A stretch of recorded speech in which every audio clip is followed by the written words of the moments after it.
ഹരേ കൃഷ്ണ. ശ്രീ ചൈതന്യ ജനതം ക്ലാസ്സിലേക്ക് വന്നു ചേർന്ന എല്ലാ ഭക്തന്മാർക്കും വിനീതമായ സ്വാഗതം. നമ്മളിന്ന് ചർച്ച ചെയ്യുന്നത് ശ്രീ ചൈതന്യ ചരിതാമൃതത്തിലെ ആദിലീലയിലെ 4-ാമത്തെ അധ്യായം, ശ്രീ ചൈതന്യ അവതാരത്തിന്റെ രഹസ്യ കാരണങ്ങൾ. അതിൽ 60-ാമത്തെ ശ്ലോകമാണ്. 4-ാം അധ്യായത്തിലെ 60-ാമത്തെ ശ്ലോകം. ജയ ജയ ശ്രീ ചൈതന്യ ജയ നിത്യാനന്ദ, ജയ ദ്വൈത ചന്ദ്ര ജയ ഗൗരഭക്ത വൃന്ദ, ജയ ജയ ശ്രീ ചൈതന്യ ജയ നിത്യാനന്ദ, ജയ ദ്വൈത ചന്ദ്ര ജയ ഗൗരഭക്ത വൃന്ദ, ജയ ജയ ശ്രീ ചൈതന്യ ജയ നിത്യാനന്ദ, ജയ ദ്വൈത ചന്ദ്ര ജയ ഗൗരഭക്ത വൃന്ദ.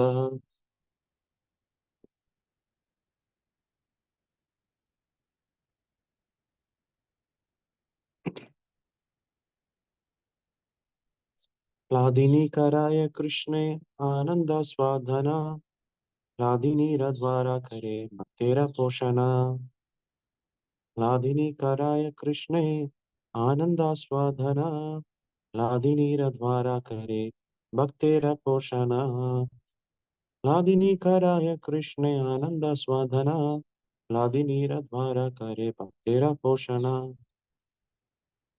ശബ്ദാർത്ഥം: ഹ്ലാദിനി, ഹ്ലാദിനി ശക്തി, കരായ ചെയ്യാൻ, കാരണം, കൃഷ്ണേ കൃഷ്ണനിൽ, ആനന്ദാസ്വാദനം,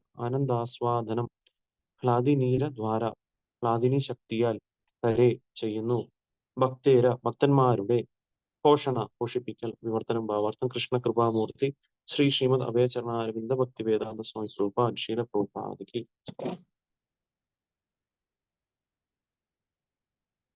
വിവർത്തനം: ഹ്ലാദിനി ശക്തി കൃഷ്ണന് ആനന്ദം നൽകുകയും അവിടുത്തെ ഭക്തന്മാരെ പോഷിപ്പിക്കുകയും ചെയ്യുന്നു. ഭാവാർത്ഥം: ശ്രീല ജീവ ഗോസ്വാമി അദ്ദേഹത്തിന്റെ പ്രീതി സന്ദർഭത്തിൽ ഹ്ലാദിനി ശക്തിയെക്കുറിച്ച് വിപുലമായി സംവദിച്ചിട്ടുണ്ട്. അദ്ദേഹം പറയുന്നു, വേദങ്ങൾ ഇങ്ങനെ പ്രസ്താവിക്കുന്നു: ഭക്തിയുത സേവനം മാത്രമേ ഒരാളെ ഭഗവാനിലേക്ക് നയിക്കുകയുള്ളൂ. ഭഗവാനെ മുഖാമുഖം ദർശിക്കുവാൻ ഭക്തിയുത സേവനം മാത്രമേ ഒരു ഭക്തനെ സഹായിക്കൂ. പരമദിവ്യോത്തമ പുരുഷനായ ഭഗവാൻ ഭക്തിയുത സേവനത്താൽ ആകർഷിക്കപ്പെടുന്നു. അങ്ങനെയിരിക്കെ വൈദിക ജ്ഞാനത്തിന്റെ ഔന്നത്യം ഭക്തിയുത സേവന ശാസ്ത്രം അറിയുന്നതിലാണ് നിലകൊള്ളുന്നത്. ഭക്തിയുത സേവനം സ്വീകരിക്കാൻ പരമോന്നതനായ ഭഗവാന് ഉത്സുകനാകുന്ന പ്രത്യേക ആകർഷണം എന്താണ്? അത്തരം സേവനത്തിന്റെ സ്വഭാവം എന്താണ്? പരമനിരപേക്ഷ സത്യം സ്വയം പര്യാപ്തനാണെന്നും മായയ്ക്ക് അദ്ദേഹത്തെ സ്വാധീനിക്കാനേ സാധിക്കുകയില്ലെന്നും വൈദിക ശാസ്ത്രങ്ങൾ നമ്മെ അറിയിക്കുന്നു. അതുകൊണ്ട് പരമോന്നതനെ കവച്ചു വയ്ക്കുന്ന ശക്തി നിശ്ചയമായും പരിശുദ്ധമായി ആത്മീയമായിരിക്കണം. അത്തരമൊരു ശക്തി ഭൗതിക സൃഷ്ടിയുടേതാവുക സാധ്യമല്ല. ഭഗവാൻ ആസ്വദിക്കുന്ന ആനന്ദാനുഭൂതി അവ്യക്തികവാദികളുടെ ബ്രഹ്മാനന്ദ സങ്കല്പം പോലെ ഒരു ഭൗതിക നിർമ്മാണമായിരിക്കാൻ തരമില്ല. ഭക്തിയുത സേവനം ഇരുവർ തമ്മിലുള്ള പരസ്പര വിനിമയമാണ്. അതിനാൽ അത് ഒരാളിൽ മാത്രം ഒതുങ്ങിക്കൂടുന്നതല്ല. അതിനാൽ ബ്രഹ്മാനന്ദത്തെ ഭക്തിയുത സേവനവുമായി സമീകരിക്കാനാവില്ല. ഭഗവാന് 3 വിധത്തിലുള്ള അന്തരംഗ ശക്തികളുണ്ട്: ഹ്ലാദിനി ശക്തി അഥവാ ആഹ്ലാദ ശക്തി, സന്ധിനി ശക്തി അഥവാ നിലനിൽപ്പിന് ആധാരമായ ശക്തി, സംവിത് ശക്തി അഥവാ അറിവിന്റെ ശക്തി. വിഷ്ണു പുരാണത്തിൽ 1.12.69 ഭഗവാൻ ഇപ്രകാരം സംബോധന ചെയ്യുന്നു: അല്ലയോ ഭഗവാനെ, അങ്ങ് സർവ്വതിനെയും താങ്ങി നിർത്തുന്നു. ഹ്ലാദിനി, സന്ധിനി, സംവിത് എന്നീ 3 വിശേഷ ഗുണങ്ങൾ അങ്ങയിൽ ഒരേ ആത്മീയ ശക്തിയായി നിലകൊള്ളുന്നു. എന്നാൽ സന്തോഷം, ദുഃഖം ഇവ രണ്ടിന്റെയും സമ്മിശ്രം എന്നിവകൾ ഉണ്ടാക്കുന്ന ഭൗതിക ഗുണങ്ങൾ അങ്ങയിൽ നിലനിൽക്കുകയില്ല. കാരണം അങ്ങേക്ക് ഭൗതിക ഗുണങ്ങളില്ല. ഹ്ലാദിനി എന്നത് ഭഗവാൻ ആനന്ദം ആസ്വദിക്കുന്ന അവിടുത്തെ ആനന്ദപൂർണതയുടെ ആവിഷ്കാരമാണ്. ആഹ്ലാദ ശക്തി ഭഗവാനിൽ നിരന്തരം സന്നിഹിതം ആയതിനാൽ ഭഗവാൻ ഭൗതികമായ സത്വഗുണത്തിലാണ് പ്രത്യക്ഷനാകുന്നതെന്ന് അവ്യക്തികവാദികളുടെ സിദ്ധാന്തം അംഗീകരിക്കാൻ കഴിയില്ല. അവ്യക്തികവാദികളുടെ നിർണയം ഭഗവാന് അതീന്ദ്രിയമായ ഒരു ആഹ്ലാദ ശക്തി ഉണ്ടെന്ന് വൈദിക വ്യാഖ്യാനത്തിന് വിരുദ്ധമാണ്. ദിവ്യോത്തമ പുരുഷനായ ഭഗവാന്റെ ആഹ്ലാദ ശക്തി അവിടുത്തെ കൃപയാൽ ഭക്തനിൽ പ്രകടമാകുമ്പോൾ അതിനെ ഭഗവത് പ്രേമം എന്ന് വിളിക്കപ്പെടുന്നു. ഭഗവത് പ്രേമം എന്നത് ഭഗവാന്റെ ആഹ്ലാദ ശക്തിക്ക് ഒരു അപരനാമമാണ്. അതിനാൽ ഭക്തിയുത സേവനത്തിൽ ഭഗവാനും ഭക്തനും തമ്മിലുള്ള പരസ്പര വിനിമയം സാധിനീ ശക്തിയുടെ ഒരു പ്രകടനമാണ്. ഭഗവാൻ എല്ലായ്പ്പോഴും അതീന്ദ്രിയ ആനന്ദത്താൽ സമ്പുഷ്ടനാക്കുന്ന ശക്തി ഭൗതികമല്ല. പക്ഷേ ശങ്കര സമ്പ്രദായക്കാർ ഇത് സ്വീകരിക്കുന്നില്ല. എന്തുകൊണ്ടെന്നാൽ അവർ ഭഗവാനെക്കുറിച്ചും ആഹ്ലാദശക്തിയെക്കുറിച്ചും അജ്ഞരാണ്. അജ്ഞരായ അവർക്ക് അവ്യക്തിഗത ആധ്യാത്മിക നിർവൃതിയും ആഹ്ലാദശക്തിയുടെ വൈവിധ്യവും തമ്മിലുള്ള വ്യത്യാസം മനസ്സിലാക്കാൻ കഴിയില്ല. ആഹ്ലാദിനി ശക്തി ഭഗവാന് എല്ലാ അതീന്ദ്രിയ ആനന്ദവും നൽകുന്നു. ഭഗവാൻ അത്തരമൊരു ശക്തി തന്റെ പരിശുദ്ധ ഭക്തന് സമ്മാനിക്കുകയും ചെയ്യുന്നു. ഓം അജ്ഞാനതിമിരാന്ധസ്യ ജ്ഞാനാഞ്ജനശലാകയാ ചക്ഷുരുന്മീലിതം യേന തസ്മൈ ശ്രീ ഗുരുവേ നമഃ. ശ്രീ ചൈതന്യ മനോഭിഷ്ടം സ്ഥാപിതം യേന ഭൂതലെ സ്വയം രൂപ തഥാമഹ്യം ദദാന്തീശ്ച പദാന്തികം. വന്ദേഹം ശ്രീഗുരു ശ്രീയുത പദകമലം ശ്രീഗുരുൻ വൈഷ്ണവാംശ്ച ശ്രീരൂപം സാഗരജാതം സഹഗണ രഘുനാഥാം വിദന്തം സജീവം സാദ്വൈതം സാവധൂതം പരിജന സഹിതം കൃഷ്ണ ചൈതന്യദേവം ശ്രീ രാധാകൃഷ്ണ പാദാൻ സഹനജിത ശ്രീദാ വിശാഖാൻ വിദാംശ്ച. നമോ വിഷ്ണുപാദായ കൃഷ്ണപ്രേഷ്ഠായ ഭദ്രേ ശ്രീമതേ ഭക്തി വേദാന്ത സ്വാമി നാമനെ. നമസ്തേ സാരസ്വതേ ദേവി ഗൗരവാണി പ്രചാരിണി നിർവിശേഷ ശൂന്യവാദി പാശ്ചാത്യ ദേശതാരിണെ. ജയ ശ്രീകൃഷ്ണ ചൈതന്യ പ്രഭു നിത്യാനന്ദ ശ്രീ അദ്വൈത ഗദാധര ശ്രീവാസാദി ഗൗരഭക്തവൃന്ദ. ഹരേ കൃഷ്ണ കൃഷ്ണ കൃഷ്ണ ഹരേ ഹരേ ഹരേ രാമ രാമ രാമ ഹരേ ഹരേ. വാഞ്ചാകൽപതരുഭ്യശ്ച കൃപാസിന്ധുഭ്യേവ ച പതിതാനാം പാവനേഭ്യോ വൈഷ്ണവേഭ്യോ നമോ നമഃ. ഹരേ കൃഷ്ണ. നമ്മളിപ്പോ ഇന്ന് ചർച്ച ചെയ്യുന്നത് ആദിലീലയിലെ 4-ാം അധ്യായത്തിലെ 60-ാമത്തെ ശ്ലോകമാണ്. ഈ ഒരു അധ്യായത്തിൽ ഭഗവാൻ ചൈതന്യ അവതാരത്തിന്റെ രഹസ്യ കാരണങ്ങളെ പറ്റിയാണ് ചർച്ച ചെയ്യപ്പെടുന്നത്.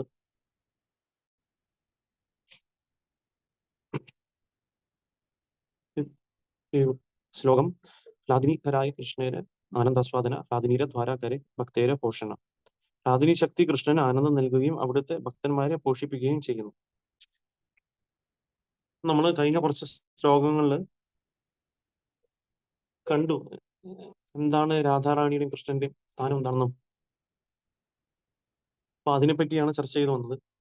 അപ്പൊ നമ്മൾ നോക്കുകയാണെന്നുണ്ടെങ്കിൽ ഇപ്പൊ രാധാറാണി ആരെന്നുള്ള കാര്യം കൂടി കഴിഞ്ഞ ശ്ലോകത്തിൽ പറഞ്ഞു അല്ലെ.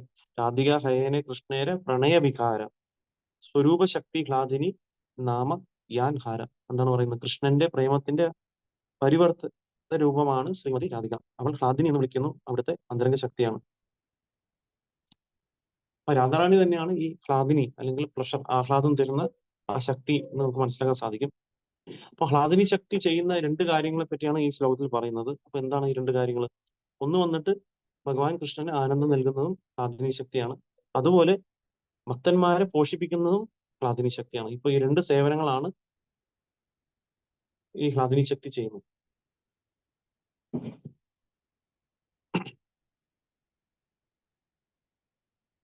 അപ്പം നമുക്ക് അറിയാൻ സാധിക്കും അല്ലെ.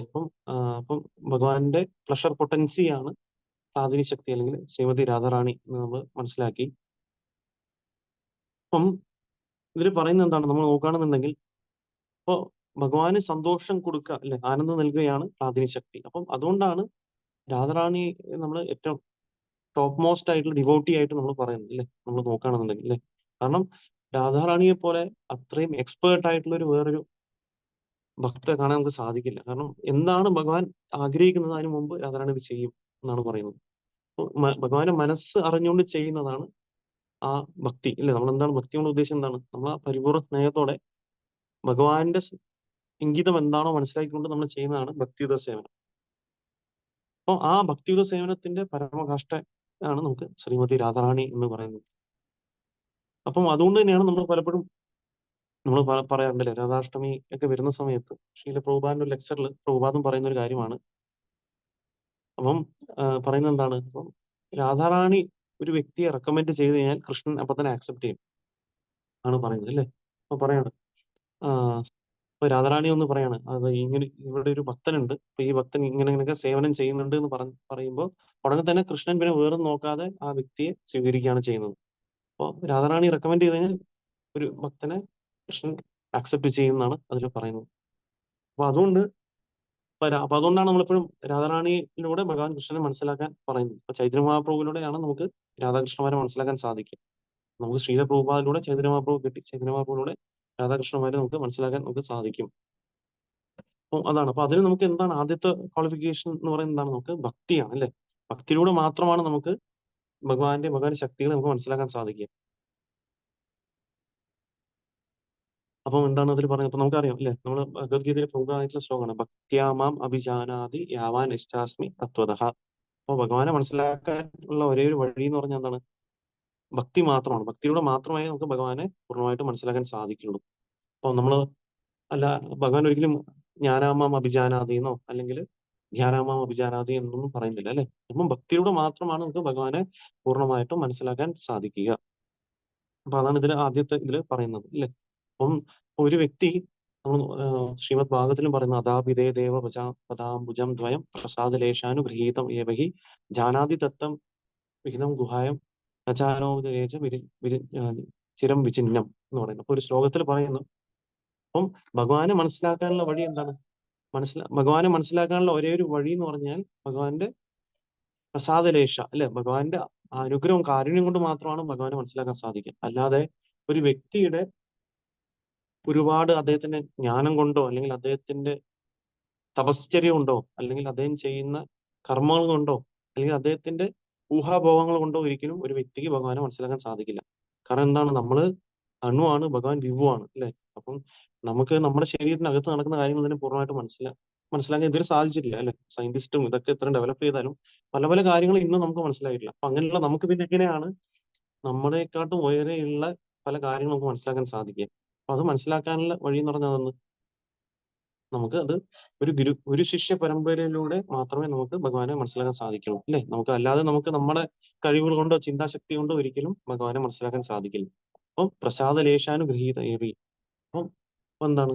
അപ്പം അപ്പം ഭഗവാന്റെ കാരുണ്യം കൊണ്ട് മാത്രമാണ് ഒരു വ്യക്തിക്ക് ഭഗവാനെ പൂർണ്ണമായിട്ട് മനസ്സിലാക്കാൻ സാധിക്കുക.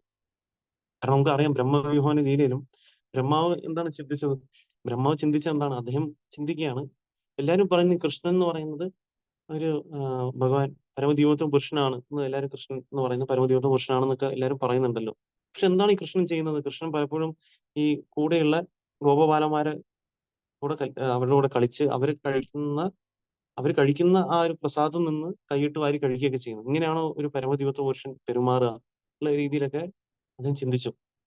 അപ്പൊ അതേ സമയത്ത് ആ ബ്രഹ്മാവിന് ഒരു സമയം അല്ലെ, ബ്രഹ്മാവിന് ആ ഒരു ചെറിയൊരു സംശയം മനസ്സിൽ വന്നേ ഉള്ളൂ. അങ്ങനെ ഒരു സംശയം വന്ന ഉടനെ തന്നെ ബ്രഹ്മാവ് ചിന്തിച്ചു, ശരി എന്നാ ഒരു കാര്യം ചെയ്യാം, ഇദ്ദേഹം ഭഗവാനാണോ എന്ന് ഞാൻ ഒന്ന് പരീക്ഷിച്ച് നോക്കാം എന്ന് പറഞ്ഞിട്ട് അദ്ദേഹം എന്ത് ചെയ്തു? ആ ഗോപബാലന്മാരെയും ആ പശുക്കിടാങ്ങളെയും അദ്ദേഹം മോഷ്ടിച്ചു കൊണ്ടുപോയി.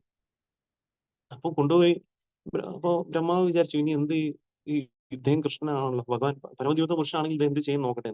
ആ കൊണ്ടുപോയ ഉടനെ തന്നെ അതേ നിമിഷം തന്നെ എന്ത് സംഭവിച്ചു? ആ ഗോപബാലന്മാരും ആ പശുക്കിടാങ്ങളും ഉടനെ തന്നെ അവിടെ പ്രത്യക്ഷപ്പെട്ടു ഭഗവാന്റെ ശക്തിയാൽ. അപ്പൊ അപ്പോ ആ ഒരു ഗോപബാലന്മാരും ആ പശുക്കിടാങ്ങൾക്കും അപ്പൊ അവര് ആക്ച്വലി നോക്കുകയാണെന്നുണ്ടെങ്കിൽ ഒരു അമ്മയ്ക്ക് വളരെ വ്യക്തമായിട്ട് ഒരു കുട്ടിയെ തിരിച്ചറിയാൻ കഴിയും അല്ലെ. നമ്മൾ എന്ത് ഒളിപ്പിച്ച് വെച്ചാലും ഒരു അമ്മയ്ക്ക് കറക്റ്റായിട്ട് ആ തന്റെ കുട്ടി ആരാന്ന് കറക്റ്റായി കണ്ടുപിടിക്കാൻ സാധിക്കും ഇല്ല. അപ്പൊ അതുപോലെ തന്നെ ഇവിടെ നോക്കുകയാണെന്നുണ്ടെങ്കിലും ഇവിടെ ഈവൻ അദ്ദേഹം ആ ഗോപാലന്മാരെയും പശുക്കിടാങ്ങളൊക്കെ എടുത്തുകൊണ്ട് പോയെങ്കിലും അപ്പൊ ഭഗവാൻ എന്ത് ചെയ്തു? അപ്പൊ തന്നെ വേറൊരു ഗോപാലന്മാരെയും പശുക്കിടാങ്ങളെ സൃഷ്ടിച്ചു. അപ്പൊ ആ ഗോപബാലന്മാരും പശുക്കിടാങ്ങളാണെങ്കിൽ അമ്മയ്ക്കും അമ്മ പശുവിനൊക്കെ ഒരുപാട് സന്തോഷം കൊടുത്തുകൊണ്ടിരുന്നു. അപ്പൊ അവർക്കത് തിരിച്ചറിയാൻ സാധിച്ചില്ല. ഇത് എന്റെ മക്കളല്ലേ എന്നുള്ള ഒരു ചെറിയൊരു സംശയം കൂടി അവർക്ക് തോന്നിയില്ല. അപ്പൊ അങ്ങനെ ഇദ്ദേഹം പോയിട്ട് ബ്രഹ്മാവിന്റെ അടുത്ത ദിവസം എന്ന് പറയുമ്പോൾ ഇവിടുത്തെ ഓൾമോസ്റ്റ് 1 വർഷമാണ് ഭൂമിയിൽ. അങ്ങനെ തിരിച്ചു വരുന്നത് നോക്കുന്ന സമയത്താണ് അദ്ദേഹത്തിന് മനസ്സിലായത് ആരാണിത്? അപ്പൊ ഇവിടെ എല്ലാരും ഉണ്ടല്ലോ. അപ്പൊ അപ്പൊ അവരവിടെ അപ്പൊ അദ്ദേഹം ചിന്തിച്ചു ഇവിടെ ആരും ഉണ്ടാവില്ലെന്ന്. പക്ഷെ നോക്കുമ്പോഴേക്കും അവിടെ ഗോപബാലന്മാരും ഉണ്ട്, പശുക്കിടാങ്ങൾ എല്ലാരും ഉണ്ട്. അപ്പൊ അദ്ദേഹത്തിന് മനസ്സിലായി ഇത് സാധാരണ ഒരു ബാലനല്ല, ഇത് പരമദൈവത്വ പുരുഷൻ തന്നെയാണെന്ന് പറഞ്ഞ് അദ്ദേഹം അങ്ങനെ അദ്ദേഹത്തിന്റെ അടുത്ത് ഭഗവാൻ കൃഷ്ണനടുത്ത് അദ്ദേഹം ചെയ്ത അപരാധത്തിന് ക്ഷമ ചോദിക്കുകയും അങ്ങനെ അദ്ദേഹം ബ്രഹ്മസംഹിതയൊക്കെ ഇത് ചെയ്യുകയാണ് ചെയ്തത്. നമുക്ക് അങ്ങനെ മനസ്സിലാക്കാൻ സാധിക്കും. അപ്പൊ ഭഗവാനും അപ്പം നമുക്ക് ചെറിയൊരു അഹങ്കാരം ഉണ്ടെങ്കിൽ കൂടി നമുക്ക് ഭഗവാനെ പൂർണ്ണമായിട്ട് മനസ്സിലാക്കാൻ നമുക്ക് സാധിക്കില്ല. അപ്പൊ എളിമത്വമാണ് അതിന്റെ ഒരു ഫസ്റ്റ് സ്റ്റെപ്പ് എന്ന് പറയുന്നത്. എളിമത്വം ഉണ്ടെങ്കിൽ മാത്രമാണ് നമുക്ക് ഭഗവാനെ നമുക്ക് റിയലൈസ് ചെയ്യാൻ സാധിക്കുക. അപ്പൊ നമുക്ക് വേറൊരു ക്വാളിഫിക്കേഷൻ വേണമെന്നില്ല. നമ്മൾ നോക്കുകയാണെന്നുണ്ടെങ്കിൽ നമുക്ക് ഭൗതികപരമായിട്ടും നമ്മൾ ഒരു വ്യക്തിയുടെ സ്നേഹം പിടിച്ചു പറ്റണം എന്നുണ്ടെങ്കിലും ഒക്കെ നമുക്ക് പല കാര്യങ്ങളും ഗുണങ്ങളൊക്കെ നമുക്ക് വേണ്ടി വരുമായിരിക്കും. പക്ഷെ നമുക്ക് ആധ്യാത്മിക ജീവിതത്തിൽ അല്ലെങ്കിൽ ഭഗവാനായിട്ടുള്ള പ്രേമബന്ധം പുനഃസ്ഥാപിക്കാൻ വേണ്ടിയിട്ട് നമുക്ക് അങ്ങനെ ഒരു ക്വാളിഫിക്കേഷനും നമുക്ക് വേണ്ട. നമുക്ക് ആകെ ഒരു ക്വാളിഫിക്കേഷൻ നമ്മൾ സിൻസിയർ ആത്മാർത്ഥതയോടെ ഭക്തി പരിശീലിക്കാനുള്ള ആഗ്രഹമുണ്ടെങ്കിൽ ഏതൊരു വ്യക്തിക്കും ഭഗവാനുമായിട്ടുള്ള പരിശുദ്ധ ഭക്തി വളർത്തിയെടുക്കാൻ സാധിക്കും. അത് അദ്ദേഹം ഏത് കുലത്തിലോ ഏത് ഏതൊരു വർഗത്തിലോ ജനിച്ചാലും കുഴപ്പമില്ല. എന്നാലും അദ്ദേഹത്തിന് ഭക്തി സ്ഥാപിക്കാൻ സാധിക്കും എന്നാണ് നമുക്ക് മനസ്സിലാക്കാൻ സാധിക്കും. പിന്നെ ഇതിൽ പറയുന്ന എന്താണ് അടുത്തൊരു കാര്യം, ഭഗവാന്റെ ഭക്തി സേവനം സ്വീകരിക്കാൻ പരമോന്നതനായ ഭഗവാനെ ഉത്സുകനാക്കുന്ന പ്രത്യേക ആകർഷണം എന്താണ്? അപ്പൊ നമ്മൾ നോക്കുകയാണെങ്കിൽ ഈ ഭക്തിയുത സേവന ഭഗവാനെ തന്നെ ആകർഷിക്കുകയാണ് ചെയ്യുന്നത്. അപ്പൊ അങ്ങനെ ഉണ്ടെങ്കിൽ ആ ഭക്തിയുത സേവനം എന്ന് പറയുന്നത് ഒരിക്കലും ഒരു ഭൗതികമായിട്ട് ഒരു വസ്തുവല്ല, അല്ലെ? കാരണം ഭഗവാൻ ഈ ഭൗതിക വസ്തുക്കൾക്കും ഉപരിയാണ്. അപ്പൊ അങ്ങനെ ഉണ്ടെങ്കിൽ പിന്നെ എങ്ങനെയാണ് ഭൗതികമായിട്ടുള്ള വസ്തുവായിട്ട് ഭഗവാൻ അട്രാക്ഷൻ തോന്നുന്നത്? അപ്പൊ ആ ഭക്തിയുത സേവനം ഭഗവാനെ തന്നെ ആക്ച്വലി എന്താണ് ചെയ്യുന്നത്? ആകർഷിക്കുകയാണ് ചെയ്യുന്നത്. അതുകൊണ്ടാണ് ശ്രീമദ് ഭാഗവതത്തിലും ഭഗവാൻ പറയുന്നു, ഗോപിമാരുടെ ആ സ്നേഹം കണ്ട സമയത്ത്, രാധാറാണി ഗോപിമാരുടെ സ്നേഹം കണ്ട സമയത്ത് ഭഗവാൻ എന്താണ് പറഞ്ഞത്? നിങ്ങളുടെ ഈ പരിശുദ്ധ സ്നേഹത്തിന് തിരിച്ചു തരാൻ എനിക്ക് ഒന്നുമേ ഇല്ല. ഞാൻ എന്നെന്നും നിങ്ങളോട് കടപ്പെട്ടവനാണ് എന്ന് പറഞ്ഞിട്ട്, അപ്പൊ നിങ്ങൾ എന്താ ചെയ്യുക? അപ്പൊ അങ്ങനെയാണ് ഭഗവാൻ പറഞ്ഞത്. എന്നിട്ട് എന്താണ് പറയുന്നത്? നിങ്ങൾ എന്നെ അപ്പൊ നിങ്ങൾക്ക് പിന്നെ എങ്ങനെയാണ്? അപ്പൊ ഭഗവാൻ പറയാണ്, അപ്പൊ നിങ്ങൾ തൃപ്തിപ്പെടണം എന്നുണ്ടെങ്കിൽ നിങ്ങൾക്ക് ഒരേ ഒരു വഴി വെച്ചാൽ നിങ്ങൾ ഈ സ്നേഹത്തോട് നിങ്ങൾ തൃപ്തിപ്പെടും. അത് അല്ലാതെ എനിക്ക് തിരിച്ചു തരാൻ വേറൊന്നുമില്ല എന്ന് പറഞ്ഞുകൊണ്ടാണ് ഭഗവാൻ പറഞ്ഞത്. അത്രത്തോളം ഉയർന്നതാണ് ഭഗവാന്റെ അടുത്തുള്ള ആ പരിശുദ്ധ ഭക്തി. അപ്പൊ ആ പരിശുദ്ധ ഭക്തിയാണ് നമുക്ക് ശീല പ്രഭുപാദും ചൈതന്യ മഹാപ്രഭുവും നമുക്ക് തന്നിരിക്കുന്നത്. അപ്പൊ അത്രയും ഉയർന്ന, അത്രയും ടോപ്പ് മോസ്റ്റ് ആയിട്ടുള്ളൊരു വാല്യൂബിൾ ആയിട്ടുള്ളൊരു ജെം പോലെയാണ്, അല്ലെ? എന്താ പറയാ, അത്രയും ഒരു വാല്യൂബിൾ ആയിട്ടുള്ളൊരു ഒരു ഗിഫ്റ്റാണ് നമുക്ക് ഈ ഒരു ഭക്തിയുത സേവനം എന്ന് പറയുന്നത്. അപ്പം ആ ഒരു ഇതാണ് നമുക്ക് വന്നിരിക്കുന്നത്. അപ്പം ഈ കലിയുഗത്തിലും നമുക്ക് ആ പരിശുദ്ധ ഭക്തി നേടാൻ എന്താണ് വഴി? അപ്പൊ അതിനാണ് നമുക്ക് തിരുനാമങ്ങൾ ഭഗവാൻ തന്നിരിക്കുന്നത്. ഹരേ കൃഷ്ണ ഹരേ കൃഷ്ണ കൃഷ്ണ കൃഷ്ണ ഹരേ ഹരേ ഹരേ രാമ രാമ രാമ ഹരേ ഹരേ. അപ്പൊ ഭഗവാന്റെ തിരുനാമങ്ങൾ ഏതൊരു വ്യക്തിയാണോ ശ്രദ്ധാപൂർവം അപരാധമില്ലാതെ ജപിക്കുന്നത്, അപ്പൊ ആ ഒരു വ്യക്തിക്കും ഇതേ പരിശുദ്ധ ഭക്തി വളർത്തിയെടുക്കാൻ സാധിക്കും എന്നുള്ളതാണ് ഭഗവാൻ പറയുന്നത്. കാരണം ഭഗവാനും ഭഗവാന്റെ നാമവും തമ്മിൽ യാതൊരു വ്യത്യാസവുമില്ല. അപ്പം ആ ഒരു സാക്ഷാത്കാരത്തോടെ ഒരു വ്യക്തി ഭഗവാന്റെ നാമങ്ങൾ ജപിക്കുകയാണെന്നുണ്ടെങ്കിൽ ആ ഒരു വ്യക്തിക്കും ഈ ഒരു പരിശുദ്ധ ഭക്തി വളർത്തിയെടുക്കാൻ സാധിക്കും. അപ്പൊ ഇവിടെ പറയുന്ന കാര്യം എന്താണ്? അപ്പൊ അവ്യക്തികവാദികളാണെങ്കിൽ അവർ ചിന്തിക്കുന്നത് എന്താണ്? നമ്മൾ സാധാരണഗതിയിൽ അവർ പറയുന്ന കാര്യം എന്താണ്? അവർ ചിന്തിക്കുന്നത് എന്താണ്? അവ്യക്തികവാദികൾക്ക് അവർ ചിന്തിക്കുകയാണ് ഭഗവാന്റെ അവ്യക്തിഗത ബ്രഹ്മത്തിൽ പോയി ലയിക്കുന്നതായിരിക്കും ഏറ്റവും ഉയർന്നതെന്നാണ് അവർ ചിന്തിക്കുന്നത്. പക്ഷെ അവ്യക്തിഗതവാദികളായാലും ശരി, അവർക്കും അത് വ്യക്തിഗത ബ്രഹ്മത്തിൽ പോയി ലയിച്ചാലും അവർക്ക് ഒരിക്കലും പെർമനന്റ് ആയിട്ട് അവർക്ക് അവിടെ നിൽക്കാൻ സാധിക്കില്ല. അതുകൊണ്ടാണ് പറയുന്നത്, ആരുഹ്യ കൃച്യേന പദം പദം പരന്തിയത യഥാൻ ഉഷ്ണതന്ത്രീഹ. അപ്പൊ എന്താണ്? അപ്പൊ ആ വ്യക്തികള് ആ ഭഗവാന്റെ ആ വ്യക്തിഗത ബ്രഹ്മത്തിൽ പോയി ലയിക്കാൻ ശ്രമിച്ചാലും അത് പൂർണ്ണമായിട്ടും എന്താണ്? അവ്യക്തിഗത ബ്രഹ്മത്തിൽ പോയാലും ഒരു ജീവാത്മാവിന് സേവനം മനോഭാവം എപ്പോഴും ഒരു ജീവാത്മാവിന് എപ്പോഴും സേവന മനോഭാവം ഉള്ളതാണ്. അപ്പൊ സേവനം ചെയ്തുകൊണ്ടിരിക്കുക. അപ്പൊ ഒരു വ്യക്തിക്ക് സേവനം ചെയ്യാതിരിക്കാൻ സാധിക്കില്ല. ഒരു വ്യക്തി ഒന്നിൽ അവരുടെ കുടുംബത്തിനെയോ അല്ലെങ്കിൽ അവരുടെ ദേശത്തിനെയോ നാടിനെയോ അല്ലെങ്കിൽ വല്ല കമ്മ്യൂണിറ്റിയോ എന്തെങ്കിലുമൊക്കെ സേവനം ചെയ്തുകൊണ്ടിരിക്കണം. സേവനം ചെയ്യാതെ ആർക്കും ഇരിക്കാൻ സാധിക്കില്ല. അപ്പൊ അതുകൊണ്ട് ഭക്തിവാദികൾ അങ്ങനെ ആ പരബ്രഹ്മത്തിൽ പോയി ലയിക്കാൻ ശ്രമിച്ചാലും അവർക്ക് അവിടെ ഒരു ആക്ടിവിറ്റി ഇല്ലാത്തതുകൊണ്ട് അവർക്ക് വീണ്ടും വീണ്ടും തിരിച്ച് ഭൗതിക ലോകത്തിലോട്ട് വന്ന ശേഷം അവരെന്താ ചെയ്യുക? വീണ്ടും അവരെന്തെങ്കിലും വേറെ പല പല കാര്യങ്ങളൊക്കെ അവർ ചെയ്യാൻ തുടങ്ങും, അല്ലെ? അവര് നന്മ തരുന്ന രീതിയിലുള്ള ഹോസ്പിറ്റൽ തുറക്കുകയോ അല്ലെങ്കിൽ അങ്ങനത്തെ കാര്യങ്ങളോ ഇതൊക്കെയാണ് അവർ ചെയ്തുകൊണ്ടിരിക്കുക. കാരണം ഒരു ആക്ടിവിറ്റി ഇല്ലാതെ ഇരിക്കാൻ ഒരിക്കലും സാധിക്കില്ല, അല്ലെ? നമ്മൾ നോക്കുകയാണെന്നുണ്ടെങ്കിൽ ഇപ്പം എല്ലാവരും എന്തെങ്കിലും സേവനം ചെയ്തുകൊണ്ടിരിക്കുകയാണ്. അപ്പൊ നമ്മളൊരു രാജാവായാലും ശരി, അല്ലെങ്കിൽ പ്രധാനമന്ത്രി ആയാലും ശരി, അല്ലെങ്കിൽ എത്ര വലിയൊരു മനുഷ്യനായാലും ശരി, ഒരു വലിയൊരു എന്താ പറയുക, വലിയൊരു ബിസിനസ് ഓണർ ആയാലും ശരി, കാരണം അവരെന്താ ചെയ്യുന്നത്? അവരെന്താണ് പറയുന്നത്? ജനങ്ങൾക്ക് ഞാൻ ഇത് തരാം, അത് തരാം, അല്ലെങ്കിൽ ഞാൻ നിങ്ങൾക്ക് ഇത് വാഗ്ദാനം ചെയ്യാം എന്ന് പറഞ്ഞുകൊണ്ട് ഓരോരോ കാര്യങ്ങൾ ചെയ്തുകൊണ്ടിരിക്കുകയാണ്. അപ്പൊ അതുപോലെ അപ്പൊ ആ സേവനം ചെയ്യാനുള്ളത് ഒരിക്കലും ഏതൊരു വ്യക്തിയും എന്തെങ്കിലുമൊക്കെ ഒരു സേവനം അവർ ചെയ്യണം. അപ്പം നമ്മൾ ഒന്നുകിൽ ഭൗതിക ലോകത്തിൽ സേവനം ചെയ്യുക, അല്ലെങ്കിൽ ആധ്യാത്മികമായിട്ടുള്ള സേവനം ചെയ്യുക. അപ്പൊ ഭൗതിക ലോകത്തിൽ സേവനം ചെയ്യുന്ന വ്യക്തികൾക്ക് വീണ്ടും വീണ്ടും ഭൗതിക ലോകത്തിൽ ജനിച്ചുകൊണ്ടിരിക്കേണ്ടി വരും. പക്ഷെ ആധ്യാത്മികമായിട്ട് സേവനം ചെയ്യുന്ന വ്യക്തികൾക്ക് ഭഗവാന്റെ ധാമത്തിലോട് തിരിച്ചുപോയി ഭഗവാനെ സേവനം ചെയ്യാനുള്ള അവസരമാണ് നമുക്ക് ലഭിക്കുന്നത്. അപ്പം ഇവിടെയും നമുക്ക് അതാണ് പറഞ്ഞത്. അപ്പൊ അവ്യക്തിഗതവാദികൾ ചിന്തിക്കുന്നത്, അവര് ചിന്തിക്കുന്നത് എന്താണ്? അപ്പൊ അവര് അവര് ഇതൊക്കെ ഭൗതികമായിട്ടുള്ള കാര്യങ്ങളാണ് എന്നുള്ള രീതിയിൽ അവർ ചിന്തിക്കണം. അപ്പൊ അവര് ഈവൻ നമ്മൾ ഭക്തി എന്ന് പറയുന്നത് ഭൗതികമാണെന്നാണ് അവർ ചിന്തിക്കുന്നത്. പക്ഷെ ഭക്തി എന്ന് പറയുന്നത് എന്താണ്? ആധ്യാത്മികമാണ്. കാരണം എന്താണ്? ഭക്തി എന്ന് പറയുന്നത് ഒരു ഭക്തനും ഭഗവാനും തമ്മിലുള്ള ശാശ്വതമായിട്ടുള്ള ഒരു ബന്ധമാണ്. അപ്പൊ അത് ഭൗതികപരമായിട്ടുള്ള കാര്യമല്ല. അപ്പൊ നമ്മൾ എന്തെങ്കിലും പ്രതീക്ഷിച്ചുകൊണ്ടോ അല്ലെങ്കിൽ നമ്മൾ എന്തെങ്കിലും ലാഭം എനിക്കിത് കിട്ടും അത് കിട്ടും എന്ന് ചിന്തിച്ചുകൊണ്ടല്ല ഭക്തി ചെയ്യുന്നത്. അപ്പോൾ പരിശുദ്ധ ഭക്തി എന്ന് പറയുന്നത് ഒന്നും പ്രതീക്ഷിക്കാതെ അല്ലെ, അന്യാഭിലാഷത ശൂന്യം ജ്ഞാനകർമ്മ ധനാവൃതം ആനുകൂല്യേന കൃഷ്ണാനുശീലനം ഭക്തിരുത്തമ. അപ്പം മറ്റൊരു ആഗ്രഹമില്ലാതെ ജ്ഞാനത്തിനോ കർമ്മത്തിനോ ഒന്നും ഇത് കൂടാതെ ആനുകൂല്യേന കൃഷ്ണാനുശീലനം. അപ്പൊ ആനുകൂല്യമായിട്ട് എന്താ ചെയ്യാം, നമുക്ക് ഭഗവാൻ കൃഷ്ണനെ നമ്മൾ നമ്മൾ സേവനം ചെയ്യുന്നതാണ് ഭക്തിയുത സേവനം. അതാണ് ഏറ്റവും ടോപ്പ് മോസ്റ്റ് ആയിട്ടുള്ള സേവനം എന്നുകൊണ്ട് ഉദ്ദേശിക്കുന്നത്. അപ്പം ഇവിടെ അപ്പൊ അതുപോലെ തന്നെ എന്താണ് പറയുന്നത്, അപ്പൊ നമുക്ക് എന്താണ്, അപ്പൊ നമുക്ക് ഈ ഭക്തിയുത സേവനം ചെയ്യാൻ എന്താണ് അപ്പം നമുക്ക് ചെയ്യാനുള്ള ഒരു വഴിയാണ് നമുക്ക് ഗുരുശിഷ്യ പരമ്പര കാണിച്ചു തരുന്നു. ഒരു പ്രാമാണികമായിട്ടുള്ള ഒരു ആധ്യാത്മിക ഗുരുവിൽ നിന്ന് നമ്മൾ കേട്ട് മനസ്സിലാക്കി ഭഗവാനെ സാക്ഷാത്കരിക്കാനുള്ള വഴിയാണ് നമുക്ക് പറഞ്ഞു തരുന്നത് അല്ലെ. ശ്രീമദ് ഭാഗവതത്തിൽ എന്താണെന്ന് പറയുന്നത്, അപ്പൊ നമുക്ക് മഹാജനന്മാരെ നമ്മൾ ഫോളോ ചെയ്യാം അല്ലെ. എന്താണ്, ആരാണ് നമുക്ക് 12 മഹാജനന്മാരെ പറ്റി ശ്രീമദ് ഭാഗവതം പറഞ്ഞിട്ടുണ്ട് അല്ലെ. എന്താണ്, സ്വയംഭൂ നാരദ ശംഭു പ്രഹ്ലാദോ കപിലോ മനു അല്ലെ. സ്വയംഭൂ നാരദ ശംഭു പ്രഹ്ലാദ കപിലോ മനു ജനക സ്വയംഭൂ നാരദ ശംഭു ഭീഷ്മ പ്രഹ്ലാദോ ജനക. യെസ് യെസ് സ്വയംഭൂ നാരദ ശംഭു പ്രഹ്ലാദോ കപിലോ മനു പിന്നെ ജനകോ ഭീഷ്ണു ബലിർ വയ്യാസകി വയം. യെസ്, അപ്പൊ ആ ശ്ലോകത്തിൽ പറഞ്ഞു 12 പേരല്ലേ, സ്വയംഭൂ നാരദ ശംഭു. അപ്പൊ ആരൊക്കെയാണ് പറയുന്നത്, അപ്പൊ നമ്മൾ പറയുന്നത് ബ്രഹ്മദേവൻ നാരദൻ അല്ലേ, പിന്നെ ശംഭു, പിന്നെ പ്രഹ്ലാദൻ കപിലോ മനു, പിന്നെ നമുക്ക് പ്രഹ്ലാദോ ജനകൻ ഭീഷ്മൻ ബലി വയ്യാസകി എന്ന് പറഞ്ഞാൽ സുഖദേവ ഗോസ്വാമി. അങ്ങനെ 12 മഹാജനന്മാരെ പറ്റിയാണ് നമുക്ക് ശ്രീമദ് ഭാഗവതം പറയുന്നത്. അപ്പോൾ മഹാജനന്മാരെ പറ്റി നമ്മൾ ഫോളോ ചെയ്യുക ഉള്ള കാര്യമാണ് പറയുന്നത്. അപ്പോൾ മഹാജനന്മാരെ നമ്മൾ ഫോളോ ചെയ്യുകയാണെന്നുണ്ടെങ്കിൽ നമുക്ക് പരിശുദ്ധ ഭക്തിയിലോട്ട് എത്താൻ സാധിക്കും. അപ്പൊ എന്താണ് പറയുന്നത്, അതിനും പറയുന്നത് തർക്കോ പ്രതിഷ്ഠോ ശ്രുതിയോ നിപിന്നം എന്ന് പറഞ്ഞില്ലേ. നമ്മൾ തർക്കം കൊണ്ടോ അല്ലെങ്കിൽ നമുക്ക് ഒരിക്കലും ഭഗവാനെ നമുക്ക് എന്തുകൊണ്ട് മനസ്സിലാക്കാൻ സാധിക്കും, തർക്കം കൊണ്ട്, ലോജിക്ക് കൊണ്ട് ഒരിക്കലും ഭഗവാനെ മനസ്സിലാക്കാൻ സാധിക്കും അല്ലാതെ. അപ്പൊ എന്താണ്, നമുക്ക് തർക്കം കൊണ്ട് ഒരിക്കലും ഭഗവാനെ മനസ്സിലാക്കാൻ സാധിക്കില്ല. അപ്പൊ നമ്മൾ ലോജിക്കിലൂടെ നമുക്ക് ഭഗവാനെ മനസ്സിലാക്കാൻ സാധിക്കാൻ ശ്രമിച്ചാൽ എന്ത് സംഭവിക്കും, വേറൊരു വ്യക്തി വേറൊരു ലോജിക്ക് പറയും. അപ്പൊ അങ്ങനെ നമുക്ക് ആ തർക്കങ്ങൾ കൊണ്ട് ഒരിക്കലും ഭഗവാനെ മനസ്സിലാക്കാൻ സാധിക്കില്ല.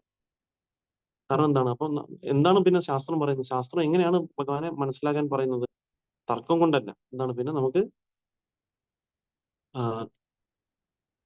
ശ്രുതിയോ വിഭിന്നം. അപ്പൊ എന്താണ്, നമ്മൾ ആക്ച്വലി ശാസ്ത്രത്തിൽ നിന്ന് ഭഗവാൻ പെർഫെക്റ്റ് ആയതും ഭഗവാനിൽ നിന്ന് കേട്ട് മനസ്സിലാക്കുമ്പോഴാണ് നമുക്ക് ക്ലിയർ ആയിട്ട് ഭഗവാനെ മനസ്സിലാക്കാൻ സാധിക്കും. അപ്പൊ അല്ലാതെ നമുക്ക് നമ്മുടെ തർക്കങ്ങൾ കൊണ്ടോ അല്ലെങ്കിൽ നമ്മുടെ മാനസിക ഊഹാഭോഗങ്ങൾ കൊണ്ടോ ഒന്നും ഒരിക്കലും ഭഗവാനെ മനസ്സിലാക്കാൻ നമുക്ക് സാധിക്കില്ല. അപ്പൊ എന്താണ്, അപ്പൊ നമുക്ക് ധർമ്മസ്യ തത്വം നിഹിതം ഗുഹായം. ധർമ്മം എന്ന് പറയുന്നത് വളരെ നിഹിതം ഗുഹായം, അത് വളരെ സബ്ലൈമാണ്. അപ്പൊ നമുക്ക് ഒരിക്കലും അതിനെ നമ്മൾ അത്രയും നമ്മുടെ കഴിവുകൾ കൊണ്ടോ അല്ലെങ്കിൽ നമ്മുടെ ബുദ്ധിശക്തി കൊണ്ടോ അതിനെ മനസ്സിലാക്കാൻ സാധിക്കില്ല. അപ്പൊ എന്താണ് ചെയ്യുക, അപ്പൊ മഹാജനോ ഏന ഗതസ്സ പന്ഥ. അപ്പൊ മഹാജനന്മാരെ നമ്മൾ ഫോളോ ചെയ്യുമ്പോഴാണ് ഒരു വ്യക്തിക്ക് പൂർണ്ണമായിട്ടും ആ ഭഗവത് പാതാരബിന്ദങ്ങൾ അഭയം പ്രാപിക്കാൻ സാധിക്കും. അപ്പൊ അതുകൊണ്ടാണ് അത് പറയുന്നത്. അപ്പൊ നമുക്ക് മഹാജനന്മാരെന്താണ് പറഞ്ഞു തരുന്നത്, അവരും ഭക്തിയുത സേവനം ചെയ്യാനാണ് പറയുന്നത്. അപ്പൊ അവര് മഹാജനന്മാരാണ് ചിന്തിച്ചുകൊണ്ട് ഒരിക്കലും ഞാൻ വലുതാണ് അവർ ചിന്തിക്കുന്നത്. അവരും പറയുന്നത് എന്താണ്, നമ്മൾ ഗോപി പുറത്ത് പദങ്ങൾ വരൂർ ദാസാനുദാസ. അപ്പൊ അവരും വൈഷ്ണവ ആചാര്യന്മാരും മഹാജനന്മാരൊക്കെ എപ്പോഴും അവര് എല്ലാവരുടെ സേവകന്റെ സേവനാണെന്നുള്ള മൂടോടെയാണ് അവര് സേവനങ്ങൾ ചെയ്യുന്നത്. അപ്പൊ ആ ഒരു മൂടാണ് നമുക്ക് ഈ ഒരു ഗൗഡീയ വൈഷ്ണവ പരമ്പര പറഞ്ഞത്. എന്താണ്, നമ്മൾ എപ്പോഴും എല്ലാവരുടെ സേവകന്റെ സേവകൻ എന്ന മൂഡിലാണ് ഒരു വ്യക്തി സേവനങ്ങൾ ചെയ്യേണ്ടത്. അപ്പൊ അങ്ങനെ ഒരു മൂടോടെ നമ്മൾ സേവനം ചെയ്യുകയാണെന്നുണ്ടെങ്കിൽ നമുക്ക് എന്താ സംഭവിക്കുക, അവിടെ നമുക്ക് ഒരിക്കലും കൂടുതൽ സേവനം ചെയ്യാനുള്ള അവസരം നമുക്ക് വന്നു കിട്ടും അല്ലേ. അപ്പം അല്ലാതെ ഒരു വ്യക്തി ചിന്തിക്കുകയാണ്, അല്ല ഞാൻ ഇത്രയും ചെയ്യുന്നുണ്ട് അപ്പൊ ഞാൻ വലുതാണെന്ന് ചിന്തിക്കുകയാണെങ്കിൽ ആ ചിന്താഗതിയാണ് ഒരു വ്യക്തിയെ ഭഗവാനിൽ നിന്ന് അകറ്റുന്നത്. പക്ഷെ അതേ സമയത്ത് നീ ചിന്തിക്കുകയാണ്, ഞാൻ സേവകനാണ്. അപ്പൊ നമുക്ക് എന്താ പറയാ, നമുക്ക് പല പല സേവനങ്ങൾ കിട്ടുമ്പോഴും അപ്പൊ അതിനൊക്കെ നമുക്ക് ഭഗവാന്റെ അടുത്തും ഭക്തന്മാരടുത്തും നന്ദി രേഖപ്പെടുത്തുകയും അതുപോലെ തന്നെ നമ്മൾ ആ സേവനങ്ങൾ ചെയ്യുമ്പോൾ ഇത് എനിക്ക് ഭഗവാൻ തന്ന കാരുണ്യമാണെന്ന് മനസ്സിലാക്കിക്കൊണ്ട് എനിക്കത് ചെയ്യാനുള്ള യോഗ്യത ഇല്ല, എന്നാലും അത് ഭഗവാന്റെ കാരുണ്യമാണ് എന്നെ യോഗ്യനാക്കിയത് ഉള്ളത് മനസ്സിലാക്കിക്കൊണ്ട് ഒരു വ്യക്തി ആ സേവനങ്ങൾ ആ ഒരു മൂടോടെ ചെയ്യുകയാണെന്നുണ്ടെങ്കിൽ അപ്പൊ എന്നെന്നും അദ്ദേഹത്തിന് സേവനങ്ങൾ ചെയ്യാനുള്ള അവസരങ്ങൾ കാണാൻ സാധിക്കും. അപ്പൊ അതേസമയത്ത് ഒരു വ്യക്തി ചിന്തിക്കുകയാണ്, അല്ല ഞാനിത് ഈ സേവനം ചെയ്യേണ്ട, ഇത് എനിക്ക് ചെയ്യേണ്ടതല്ല എന്ന് ചിന്തിച്ചുകൊണ്ടിരിക്കുകയാണെങ്കിൽ അപ്പൊ ആ ചിന്താഗതി അദ്ദേഹത്തിന് എന്ത് ചെയ്യും, അദ്ദേഹത്തിന് അപ്പൊ സേവനങ്ങൾ ചെയ്യാനുള്ള അവസരത്തിൽ നിന്ന് മാറ്റി നിർത്തുകയാണ് ചെയ്യുന്നത്. അപ്പോൾ അതാണ് നമുക്ക് ഈ ഒരു വൈഷ്ണവ പരമ്പര നമുക്ക് പറഞ്ഞു തരുന്നത്. ആ ഒരു മൂടോടെ ചെയ്യുകയാണ് ഭക്തി സേവനത്തിന്റെ പരമകാഷ്ഠ എന്ന് പറയുന്നത്. അതുപോലെ തന്നെ അപ്പൊ ആ ഒരു സേവനത്തിന്റെ ആ ഒരു സർവീസ് പേഴ്സോണിഫൈഡ്, അല്ലെങ്കിൽ ആ സേവനത്തിന്റെ ഒരു പേഴ്സോണിഫിക്കേഷൻ, ഒരു വ്യക്തി രൂപം തന്നെയാണ് ശ്രീമതി രാധാറാണി എന്നൊക്കെ പറയും അല്ലേ. കാരണം രാധാറാണിയുടെ സർവീസ് എന്ന് പറഞ്ഞാൽ അത്രയും ഉയർന്നതാണ് അല്ലേ. രാധാറാണി ഭഗവാന് വേണ്ടി കുക്ക് ചെയ്യുന്ന സമയത്തും അല്ലേ, പല പല വിഭവങ്ങൾ ഭഗവാന് വേണ്ടി ആക്ച്വലി പാചകം ചെയ്യുന്ന സമയത്തും നമുക്ക് കാണാൻ സാധിക്കുന്നതാണ്. ഒരിക്കലും ഒരു ഐറ്റം ഭഗവാന് വേണ്ടി ഉണ്ടാക്കി കഴിഞ്ഞാൽ പിന്നെ വീണ്ടും അത് റിപ്പീറ്റ് ചെയ്യും. അത്രയും വ്യത്യസ്തമായിട്ടാണ് സേവനങ്ങൾ ചെയ്യുന്നത്. കാരണം ഒരിക്കലും ഒരു ഐറ്റം ഭഗവാന് കൊടുത്തു കഴിഞ്ഞാൽ വീണ്ടും അത് രാധാറാണിയുടെ മെനുവിൽ പിന്നെ അത് അടുത്തതായിട്ട് വരില്ല. അപ്പൊ അങ്ങനെ വ്യത്യസ്തമായിട്ടും ഭഗവാൻ എന്നും ഓരോ കൂടുതൽ കൂടുതൽ സന്തോഷം കൊടുക്കണം എന്നുള്ള ചിന്താഗതിയോടെ ആണ് രാധാറാണി ആ സേവനങ്ങൾ ചെയ്യുന്നത്. അപ്പൊ അതുകൊണ്ടാണ് രാധാറാണി നമുക്ക് എന്താ പറയുന്നത്, ഹ്ലാദിനി ശക്തി. ആ ഭഗവാൻ എപ്പോഴും ആനന്ദം നൽകുകയും ചെയ്യുന്നു എന്ന് പറയുന്നു.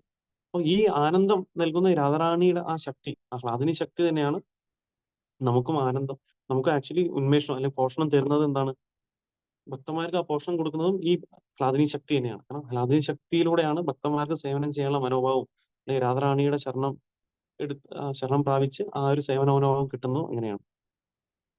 അപ്പൊ അടുത്തതായിട്ട് പിന്നെ പറയാൻ എന്താണ് ഇതില്, ഭഗവാന് 3 വിധത്തിലുള്ള അന്തരംഗ ശക്തികളുണ്ട്. അപ്പം എന്താണ് 3 ഇന്റേണൽ പൊട്ടൻസി, ഭഗവാന്റെ അന്തരംഗ ശക്തികളെ 3ആയിട്ട് തിരിച്ചിരിക്കുകയാണ്. അപ്പോൾ ഹാദിനി ശക്തി, സന്ധിനി ശക്തി, സംവിത് ശക്തി എന്ന 3 ശക്തികളാണുള്ളത്.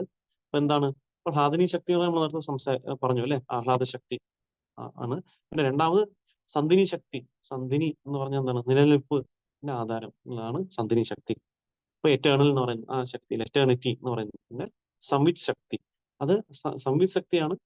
ചിത് ശക്തി അല്ലെങ്കിൽ നോളജ് പൊട്ടൻസി എന്ന് പറയുന്നത് ഈ ശക്തിയാണ്. അപ്പം ഈ 3 ശക്തികളാണ് നമുക്ക് ഭഗവാന്റെ ആന്തരിക ശക്തി 3ആയിട്ട് ഡിവൈഡ് ചെയ്തിട്ടുള്ളത്. അപ്പോൾ ഈ 3 ശക്തികൾ എന്ന് പറയുന്നതാണ് ആക്ച്വലി ഭഗവാന്റെ ആ ആത്മീയ ശക്തിയിൽ നിലനിൽക്കുന്നതാണ് ആക്ച്വലി വന്നിട്ട് നോക്കുകയാണെന്നുണ്ടെങ്കിൽ.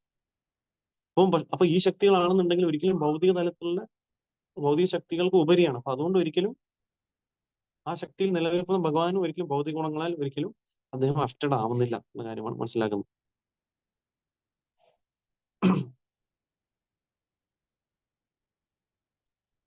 അപ്പം അടുത്തായിട്ട് പറയുന്നത് ഈ ഹ്ലാദിനി ശക്തിയെ പറ്റിയാണ്.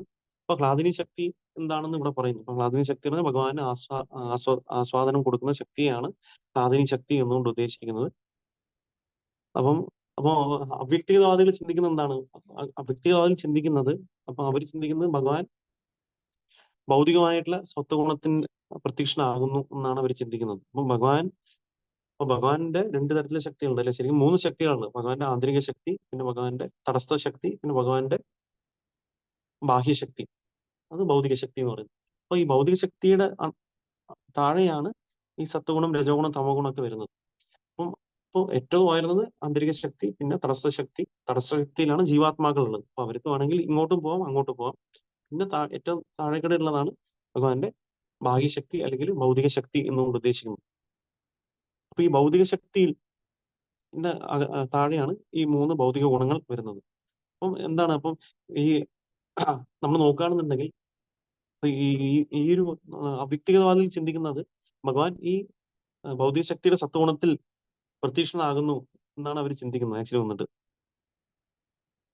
അപ്പം അങ്ങനെ, കാരണം അവര് തെറ്റിദ്ധരിക്കുന്നതാണ് ഭഗവാൻ എന്ന് പറയുന്നത് എന്താ പറയാ, ഭഗവാൻ ഭൗതിക ലോകത്തിൽ വരുന്ന സമയത്ത് ഭഗവാൻ ഭൗതിക ശക്തിയുടെ അണ്ടറിൽ വരുന്നു, അല്ലെങ്കിൽ ഭഗവാൻ ഭൗതികപരമായിട്ടുള്ള ശരീരം ധാരണം ചെയ്യുന്നു എന്നാണ് പറയുന്നത്. പക്ഷെ ഭഗവാൻ ഒരിക്കലും ഭൗതിക ശക്തിയുടെ അണ്ടറിലല്ല വരുന്നത്. കാരണം എന്താണ്, ദൈവികേഷ ഗുണമയി മമ മായ ദുരത്യ മാമേവയം തന്റെ മായാമേതാം തരന്തിത്. അപ്പം അപ്പം ഈ 3 ഗുണങ്ങൾ, ദൈവികേഷ ഗുണമയി, ഈ 3 ഗുണങ്ങൾ എന്ന് പറഞ്ഞാൽ എന്റെ മായാശക്തിയുടെ അണ്ടറിലാണുള്ളത്. അപ്പം ആ മായാശക്തി എന്ന് പറയുമ്പോൾ ഭഗവാന്റെ അണ്ടറിലാണ്. പിന്നെ എങ്ങനെയാണ് ഭഗവാൻ ഈ മായാശക്തിയുടെ അണ്ടറിൽ വരാൻ സാധിക്കുക? അപ്പൊ അവ്യക്തികവാദികൾ അവരുടെ ചിന്താഗതിയും അവർ പറയുന്ന കാര്യങ്ങളൊക്കെ ഒരു ബേസിസ് ഇല്ലാതെയാണ് അവർ പറയുന്നത്. നമ്മൾ ലോജിക്കലി നമ്മൾ നോക്കുകയാണെന്നുണ്ടെങ്കിൽ, നമുക്ക് ശാസ്ത്രത്തിന്റെ ഇതിൽ നോക്കുന്ന സമയത്ത് അവർ പറയുന്ന കാര്യങ്ങൾ എന്താണ്, അവർ പറയുന്നത് ഭഗവാൻ മെറ്റീരിയൽ എനർജിയുടെ അണ്ടറിലാണെന്നും ഒക്കെയാണ് പറയുന്നത്. കാരണം എന്താണ്, അവർക്ക് ഭഗവാനെ ആക്സെപ്റ്റ് ചെയ്യാനുള്ള ബുദ്ധിമുട്ടാണ്. ഭഗവാൻ ഒരു പേഴ്സൺ ആണ്, അല്ലെങ്കിൽ പേഴ്സൺ ആയിട്ട് ആക്സെപ്റ്റ് ചെയ്യുന്ന സമയത്ത് ഭഗവാന്റെ ഇൻസ്ട്രക്ഷൻസിനെ നമ്മൾ ഫോളോ ചെയ്യേണ്ടി വരും അല്ലെ. അപ്പൊ അങ്ങനെ ഒരു വ്യക്തിയെടുത്ത് സറണ്ടർ ചെയ്യാൻ ആഗ്രഹമില്ലാത്തതുകൊണ്ടാണ് അവര് ആ രീതിയിലൊക്കെ പല പല മാനസികമായിട്ടുള്ള ഊഹാപോഹങ്ങൾ പറഞ്ഞുകൊണ്ട് ആൾക്കാരെ തെറ്റിദ്ധരിപ്പിക്കുന്നതും അതുകൊണ്ടാണ്. അപ്പൊ അതുകൊണ്ടാണ് ഇപ്പൊ നമുക്ക് ഭഗവാനെ പൂർണ്ണമായിട്ട് മനസ്സിലാക്കണമെന്നുണ്ടെങ്കിൽ നമുക്ക് എന്താ ചെയ്യാം? നമ്മള് പ്രാമാണികമായിട്ടുള്ള ഒരു ഗുരു ശിഷ്യ പരമ്പരയിലൂടെ ഭഗവാനെ മനസ്സിലാക്കാൻ സാധിക്കണം. അല്ലെങ്കിൽ നമുക്കറിയാം കലിയുഗത്തിൽ നമ്മൾ നോക്കുന്ന സമയത്ത് നമുക്ക് പലപ്പോഴും ഭക്തി എന്ന ഈ ആലങ്കാരിക വാക്കുകളൊക്കെ അവർ ഉപയോഗിക്കുന്നുണ്ടെങ്കിലും അവരുടെ ഉള്ളിന്റെ ഉള്ളിൽ ഭഗവാൻ ഒരു വ്യക്തിയല്ല ഉള്ള ഒരു സങ്കല്പത്തിലൂടെയാണ് അവർ പലപ്പോഴും പ്രചരണം ചെയ്യുന്നത്. നമ്മൾ പലപ്പോഴും പല പല കാര്യങ്ങളൊക്കെ കേൾക്കുന്ന സമയത്ത്. അതുകൊണ്ട് നമ്മൾ എപ്പോഴും മനസ്സിലാക്കണം നമ്മൾ എവിടെ നിന്ന് കേൾക്കുന്നു എന്നുള്ളത് വളരെ ഇമ്പോർട്ടന്റ് ആണ്. അല്ലേ? അപ്പം കാരണം എന്താണ്? അല്ലെങ്കിൽ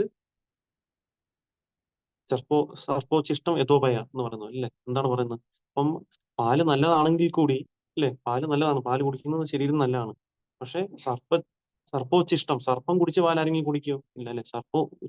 സർപ്പത്തിന് ഉച്ഛിഷ്ടമായിട്ടുള്ള പാല് കുടിച്ചാൽ എന്ത് സംഭവിക്കും? ഒരാൾക്ക് അത് വിഷം കാരണം മരണം സംഭവിക്കും. അതുപോലെ തന്നെ എന്താണ് ചെയ്യേണ്ടത്? അപ്പൊ നമ്മളും ഈവൻ ദോ ഹരികഥ അല്ലെങ്കിൽ ഭഗവത് കഥയൊക്കെ പറയുന്നത് നല്ലതാണെങ്കിൽ കൂടി അത് എവിടെ നിന്ന് കേൾക്കണം? അത് പ്രാമാണികമായിട്ടുള്ള ഗുരു ശിഷ്യ പരമ്പരയിൽ നിന്നും ഭക്തിയുടെ സേവനം പരിശീലിക്കുന്ന വ്യക്തികളിൽ നിന്നും കേൾക്കുമ്പോഴാണ് നമുക്ക് യഥാർത്ഥമായിട്ടും ഭക്തി എന്താണെന്ന് മനസ്സിലാക്കാൻ സാധിക്കുക. അതേ സമയത്ത് സർപ്പോച്ഛിഷ്ടം യഥോഭയഃ എന്ന് പറഞ്ഞ പോലെ തന്നെ നമ്മൾ ഈ മായാവാദികളായിട്ടുള്ള വ്യക്തികളിൽ നിന്നും അവ്യക്തിവാദികളായ വ്യക്തികളിൽ നിന്നും നമ്മൾ കേൾക്കുന്ന സമയത്ത് എന്താണ്? എങ്ങനെയാണോ സർപ്പം ഉച്ഛിഷ്ടം ചെയ്ത പാല് പോലെ തന്നെ നമുക്ക് അവരുടെ മുഖത്ത് നിന്ന് കേൾക്കുന്ന സമയത്ത് ഈവൻ ദോ ഹരികഥ പ്യൂർ ആണെങ്കിൽ കൂടി അവരുടെ വായിൽ നിന്ന് വരുമ്പോൾ അത് എന്താ സംഭവിക്കുക? അത് ഡൈല്യൂട്ടഡ് ആയിട്ട് മാറുകയും ചെയ്യും. ഡിസ്റ്റോർട്ടഡ് ആയിട്ട് മാറുകയും ചെയ്യും. അപ്പൊ അങ്ങനെ കേൾക്കുന്ന സമയത്ത് ആൾക്കാർക്ക് എന്താണ് യഥാർത്ഥമായിട്ടുള്ള ജീവിതത്തിൽ ലക്ഷ്യം എന്നുള്ളത് കൂടി മനസ്സിലാക്കാൻ സാധിക്കാതെ അവർ കൺഫ്യൂസ്ഡ് ആവുകയാണ് ചെയ്യുന്നത്. അപ്പൊ അതുകൊണ്ട് എല്ലാവരും ശ്രദ്ധിക്കേണ്ട കാര്യം തന്നെയാണ്. പല ആൾക്കാരും നമുക്ക് വളരെ മനോഹരമായിട്ട് പല ശ്ലോകങ്ങളൊക്കെ പാടുമായിരിക്കും.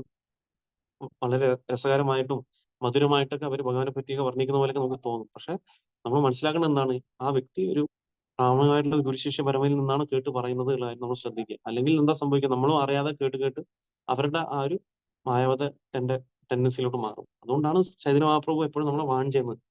മായാ മായാവാദ ഭാഷ്യ സുനിലെ ഹോയ സർവനാശ. അപ്പം ഏത് ഒരു വ്യക്തിയാണോ മായാവാദം കേൾക്കുന്നത് ആ വ്യക്തിക്ക് സമ്പൂർണ്ണ നാശം നടക്കും. അതുകൊണ്ട് മായാവാദി കൃഷ്ണ അപരാധി എന്ന് പറയുന്നത് അല്ലേ? മായാവാദി എന്ന് പറഞ്ഞാൽ കൃഷ്ണനെ അപരാധം ചെയ്യാണ് ചെയ്യുന്നത് അല്ലേ?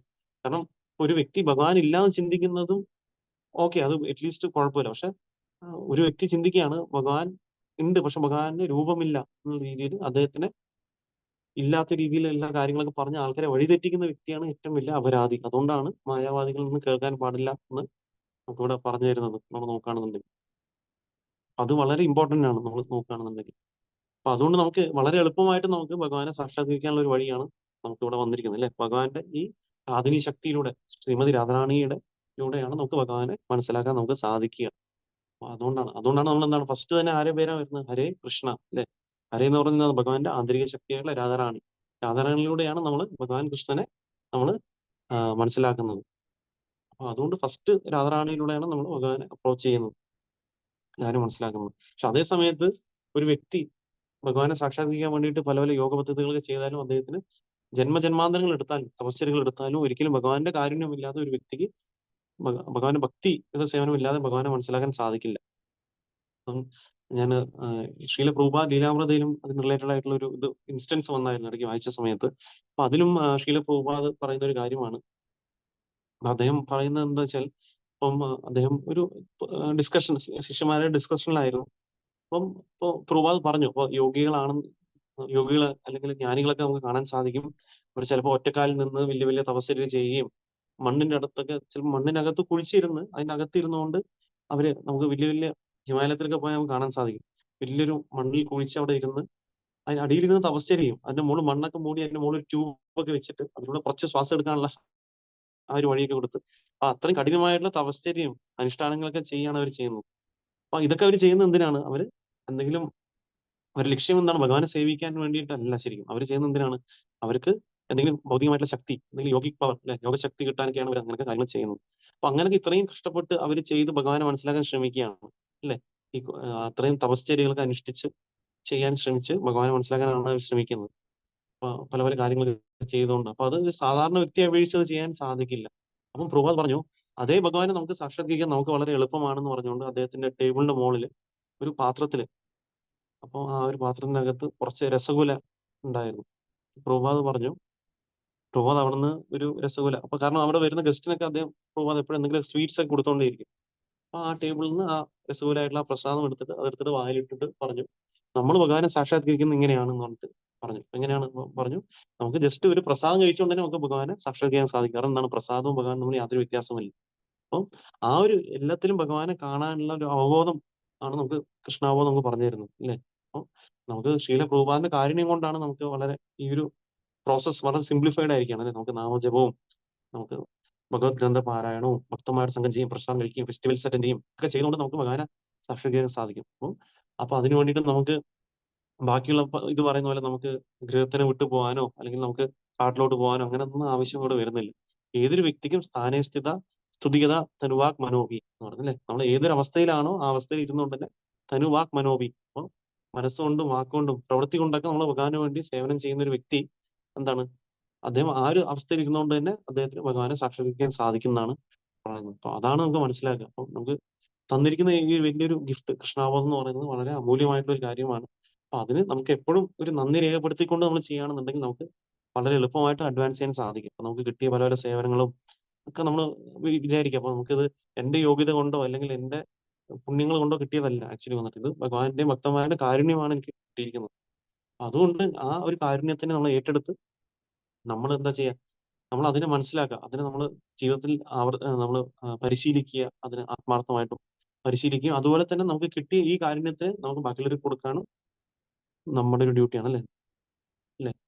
ജന്മസാർത്ഥക കരി പര ഉപകാർ അല്ലേ? അതാണ് ചൈതന്യ മഹാപ്രഭു. അപ്പൊ അത് ജന്മസാർത്ഥക കരി. അപ്പൊ നമ്മുടെ ലൈഫിനെ നമ്മൾ സാർത്ഥകം ചെയ്യുക. എന്താണ് ചെയ്യുക? എങ്ങനെ ചെയ്യുക? അതിന് നമ്മൾ ഭക്തി സേവനം ചെയ്തുകൊണ്ട് ഒരു വ്യക്തി അദ്ദേഹത്തിന്റെ ജീവിതത്തിൽ ദിനചര്യയിൽ അത് പ്രാക്ടീസ് ചെയ്തുകൊണ്ട് അദ്ദേഹം അതിനെ ഫുള്ളി പ്രാക്ടീസ് ചെയ്യാൻ ശ്രമിക്കുക. അതുപോലെ തന്നെ അദ്ദേഹത്തിന് അറിയുന്ന കാര്യങ്ങൾ ബാക്കിയുള്ളവർക്ക് കൂടി പരോപകാരം. ബാക്കിയുള്ളവർക്കുള്ള ഏറ്റവും വലിയ പരോപകാരം എന്ന് പറയുന്നത് എന്താണ്? കൃഷ്ണാബോധം തന്നെയാണ് അല്ലേ?